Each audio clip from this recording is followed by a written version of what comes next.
قاضی ایاز مالکی رحمۃ اللہ علیہ نے حضرت نافع سے یہ روایت نقل کی کہ عبداللہ بن عمر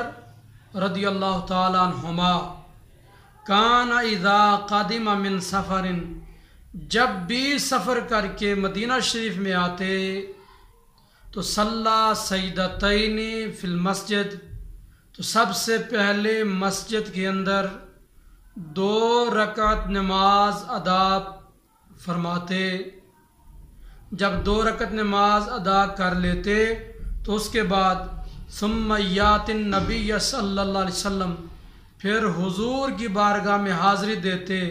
حاضری کا انداز کیا ہوتا؟ فرماتے ہیں فَيَدَعُ يَدَهُ الْيَمِينَ عَلَى قَبْرِ النَّبِيِّ صلی اللہ علیہ وسلم وَيَسْتَدْبِرُ الْقِبْلَةَ ثم يسلم علی النبی صلی اللہ علیہ وسلم، کہ جس وقت حضرت عبداللہ بن عمر رضی اللہ تعالیٰ عنہما حضور کی بارگاہ میں حاضر ہوتے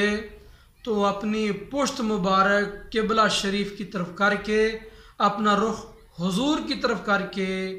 اپنا ہاتھ دایاں حضور کی قبر مبارک پر رکھ کر حضور کی ذات اقدس پر سلام بھیجتے، حضور سے سلام عرض کرتے، اور جب حضور کی بارگاہ میں سلام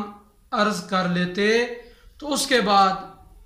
شیخین کریمین رضی اللہ تعالیٰ عنہما کی بارگاہ میں حاضر ہوتے تو ان کی بارگاہ میں سلام عرض کرتے۔